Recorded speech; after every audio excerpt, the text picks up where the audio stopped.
Shalom, selamat pagi, salam sejahtera bagi kita semua.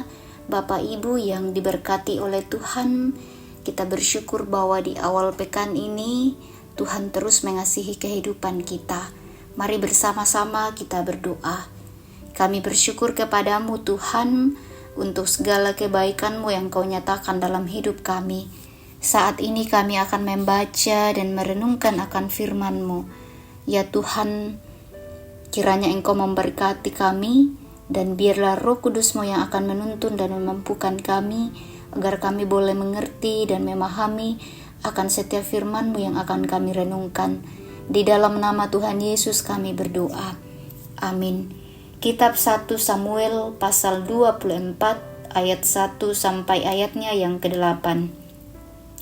Firman Tuhan, Daud membiarkan Saul hidup. Daud pergi dari sana dan tinggal di kubu-kubu di En-Gedi. Ketika Saul pulang sesudah mengejar orang Filistin, ia diberitahu demikian. Ketahuilah, Daud ada di padang gurun Endei.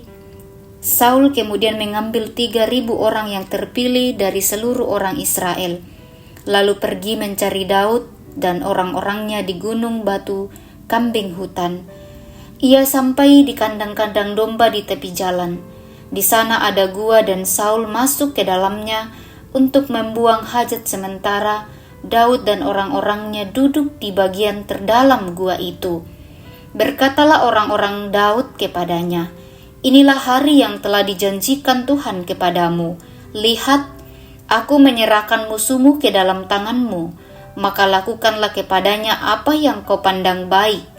Daud pun bangkit, lalu memotong ujung jubah Saul dengan diam-diam. Tetapi sesudah itu, gundalah hati Daud karena ia telah memotong ujung jubah Saul. Ia berkata kepada orang-orangnya, "Kiranya Tuhan mencegah aku melakukan hal ini, melayankan tugasku melawan tuanku, orang yang diurapi Tuhan, sebab dialah orang yang mengurapi Tuhan." Daud memperingatkan orang-orangnya dengan perkataan itu dan tidak mengizinkan mereka bangkit menyerang Saul. Amin firman Tuhan. Bapak Ibu yang diberkati Tuhan, dari pembacaan kita ini diberikan satu tema, sesuka hatimu. Pernahkah kita menghadapi situasi di mana kita memiliki kesempatan emas untuk membalas dendam, membuktikan diri, atau mengambil jalan pintas menuju keberhasilan? Dalam momen seperti itu, sering kali suara hati dan orang-orang di sekitar kita berkata, "Ini kesempatanmu. Lalu apa yang mau kamu lakukan?" Namun apakah semua kesempatan yang ada berarti harus kita ambil? Apakah yang terlihat baik menurut kita juga itu benar di hadapan Tuhan? Daud menghadapi situasi semacam ini. Raja Saul yang berusaha membunuhnya tanpa sadar masuk ke dalam gua tempat Daud dan orang-orangnya bersembunyi. Para pengikut Daud melihat ini sebagai kesempatan dari Tuhan untuk kemudian membunuh Saul dan merebut tahta. Namun apa yang dilakukan Daud justru mengejutkan. Ia tidak membunuh Saul, melainkan hanya memotong ujung jubahnya. Mengapa Daud memilih jalan ini?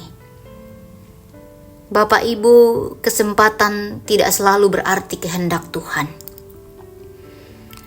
Orang-orang Daud meyakini bahwa peristiwa ini adalah kehendak Tuhan dan berkata, "Ini waktunya, Daud. Tuhan sudah menyerahkan Saul ke tanganmu." Sekilas logika mereka masuk akal. Jika Daud membunuh Saul saat itu, ia bisa langsung menjadi raja tanpa perlu lagi hidup dalam pelarian.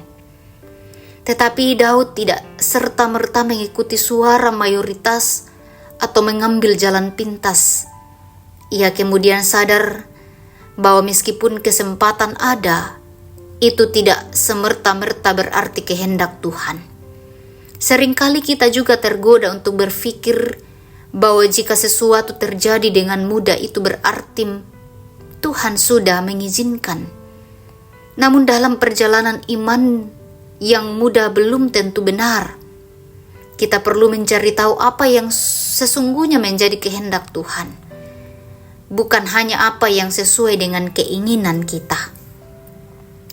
Saat orang-orang di sekitar Daud mendorongnya untuk bertindak, ia tetap tenang. Ia tidak bertindak gegabah hanya karena situasi tampaknya menguntungkan. Sebaliknya ia mengambil waktu untuk berpikir dan menimba apakah ini sesuai dengan prinsip Tuhan. Ini menjadi pelajaran berharga bagi kita. Ada banyak situasi dalam hidup di mana kita merasa didorong oleh keadaan atau orang lain untuk bertindak cepat, baik dalam pekerjaan, hubungan atau keputusan penting lainnya. Namun penting bagi kita untuk tetap tenang dan bertanya, apakah sesuai dengan nilai-nilai iman saya? Apakah ini akan memuliakan Tuhan? Jika tidak, lebih baik menahan diri daripada menyesal di kemudian hari. Karena itu Bapak Ibu Saudara-saudara,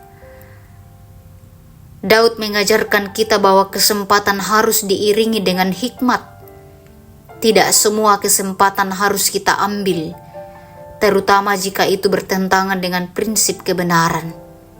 Lihat baik, lebih baik kita menunggu waktu Tuhan daripada kita bertindak sesuka hati tetapi di luar kehendaknya. Karena itu, mari dalam kehidupan kita, saat kita mendapatkan kesempatan yang tampak menguntungkan, jangan langsung bertindak tetapi ambil waktu untuk berdoa dan bertanya kepada Tuhan, apakah itu memang jalan yang harus kita tempuh. Kita belajar mengendalikan diri, terutama saat berada dalam tekanan dari orang lain atau keadaan. Percayalah bahwa segala sesuatu yang kita tanyakan kepada Tuhan, segala sesuatu kita percayakan kepada Tuhan, termasuk keadilan dan pembalasan. Jangan biarkan kebencian atau keinginan untuk membalas, tetapi kita harus menguasai hati dan pikiran kita. Amin. Mari kita berdoa. Ya Tuhan, ajar kami untuk tidak bertindak sesuka hati kami, tetapi selalu mencari kehendak-Mu dalam setiap keputusan yang kami ambil dalam kehidupan ini. Tolong kami agar dapat mengendalikan diri dan mempercayakan segala sesuatu kepada-Mu. Kami percaya bahwa waktu-Mu selalu yang terbaik. Waktu-Mu adalah waktu yang terbaik. Karena itu ya Tuhan, biarlah Roh Kudus-Mu yang akan terus mengendalikan kehidupan kami. Biarlah kami terus menjadi anak-anak Tuhan dan melakukan kehendak-Mu. Ya Tuhan, saat ini kami datang berdoa kepada-Mu. Untuk orang tua saudara kami dalam kelemahan tubuh, Tuhan pulihkan keadaan mereka. Yang sementara dalam kelemahan tubuh, Tuhan pulihkan.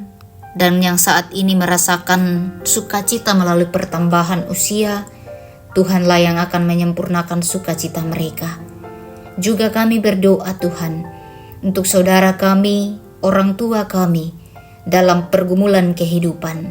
Tuhanlah yang akan senantiasa mendampingi, bahkan selalu menyertai kehidupan mereka. Saat ini kami juga berdoa untuk anak-anak dalam pertumbuhan, juga dalam pendidikan mereka. Tuhan lawat dalam tangan kasih-Mu. Biarlah mereka bertumbuh, mereka boleh mengikuti pendidikan dengan baik. Ya Tuhan, juga kami berdoa untuk orang tua kami dalam masa usia lanjut. Tuhan pelihara dalam kasih-Mu. Biarlah sukacita bahkan damai sejahtera menjadi bagian dalam kehidupan mereka. Berdoa untuk pemerintah bangsa dan negara kami. Tuhan pelihara dalam kasih-Mu. Ya Tuhan, seluruh kegiatan kami saat ini, kami serahkan ke dalam tangan pengasihan Tuhan. Bukan kehendak kami yang terjadi, melainkan kehendak Bapa di sorga. Dalam nama Tuhan Yesus kami berdoa. Amin.